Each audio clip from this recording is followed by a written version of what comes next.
ବଞ୍ଚି ପାରିବେ ନାହିଁ କି ଆପଣ ତା ଛଡା କଣ ରାଜନୀତି କରିପାରିବେନି? ପଚାରନ୍ତୁ ତ। ତା ଇସାରାରେ ସବୁ ହଉଥିଲା, କଣ ହଉନଥିଲା କି? ସବୁ ହଉଥିଲା। ତା ଯୋଗୁ ସାମ୍ବାଦିକ ମାନେ ଥାର୍ଡ ଫ୍ଲୋରରେ ଯାଇପାରୁଥିଲେ କି? ଆପଣ ମାନେ ଯାଇପାରୁନଥିଲେ। ସବୁ ତା କଥା ବିନା ଘାସବାରେ କୌଣସି ଦୁବ ବି ଉଦୁନଥିଲା ସେ ସମୟରେ। ତାଙ୍କର ଅବସ୍ଥା ଭଲ ଥିଲେ ସମସ୍ତେ ମିଳିମିଶି ଥାନ୍ତା। ଇଏ କହୁଛି ସିଏ ତା କହୁଛି, ବିଭିନ୍ନ ପ୍ରକାର ସମାଲୋଚନା କରୁଛନ୍ତି, ଗୋଷ୍ଠୀ ଗଣ୍ଡଗୋଳ ଦେଖା ଦେଉଛି। ତା ଅବସ୍ଥା ଭଲ କୋଉଠି ଅଛି? ଭଲ ଥିଲେ କେହି କାହା ବିରୁଦ୍ଧରେ କହନ୍ତି ନାହିଁ, ମିଳିମିଶି ଏକଜୁଟ ହେଇ କାମ କରନ୍ତି। ହାର ଜିତ ତ ରାଜନୀତିରେ ଅଛି ନା। ରାଜନୀତିରେ କିଏ ହାରିବେ କିଏ ଜିତିବେ? ଆପଣ ସବୁ ଦଳ କଣ ପଟ୍ଟା କରି ନେଇ ଆସିଛି ଯେ 100 ବର୍ଷ ରାଜନୀତି କରିବେ? ସ୍ୱାଭାବିକ ବହୁତ ବର୍ଷ କ୍ଷମତାରେ ଥିଲେ କଣ ହବନି କି? 24 ବର୍ଷ କଣ କମ କଥା ହେଲେନି କି? ଯେମିତି ୱେଷ୍ଟବେଙ୍ଗଲ ଅବସ୍ଥା, ୱେଷ୍ଟବେଙ୍ଗଲରେ ଆଉ ଆଗାମୀ ଦିନେ କଣ ମମତା ଆସିବ? ଆଗାମୀ ଦିନେ ଭାରତୀୟ ଜନତା ପାର୍ଟି ହିଁ ୱେଷ୍ଟବେଙ୍ଗଲରେ ଆସିବ।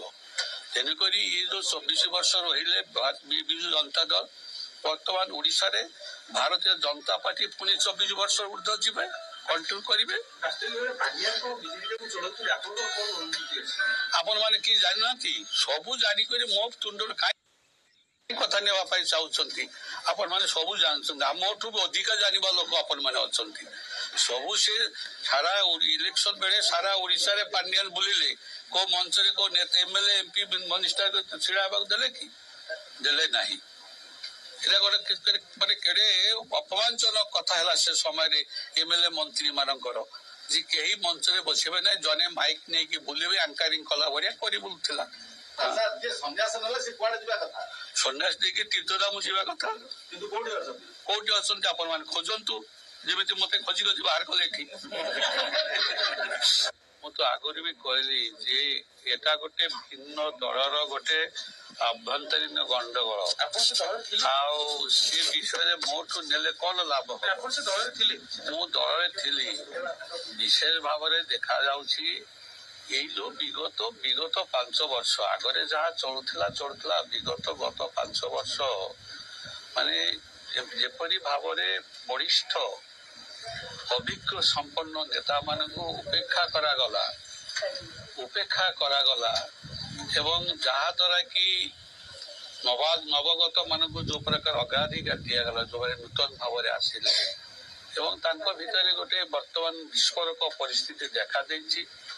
ସେମାନେ ଦୀର୍ଘ 24 ବର୍ଷ ଶାସନରେ ରହିଲେ, ତାଙ୍କ ପାଇଁ କଷ୍ଟ ହଉଛି ଆଉ ଶାସନ ବାହାରେ ରହିବା ପାଇଁ। ସେଥିପାଇଁ ସେମାନେ ଛଟପଟ ହଉଛନ୍ତି କେମିତି ପୁଣି ସେମାନେ କ୍ଷମତାକୁ ଆସିବା ପାଇଁ ତାଙ୍କର ଭାରି ମନ ଇଚ୍ଛା। ତ ବର୍ତ୍ତମାନ ଯୋଉମାନେ ଯାହାକୁ ବିରୋଧ କରୁଛନ୍ତି, ବିରୋଧ ଦଳେ ତାକୁ ସପୋର୍ଟ କରୁଛି, ଦଳେ ବିରୋଧ କରୁଛି।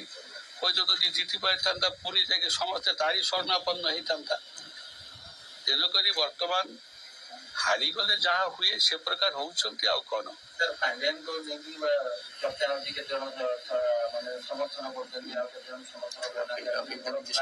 ୟା ପୂର୍ବରୁ ତ ପାଣ୍ଡିଆନ ବିରୁଦ୍ଧରେ ବୋଧେ କାହାର ଦମ ନଥିଲା, ସାହସ ନଥିଲା କଥା କହିବା ପାଇଁ।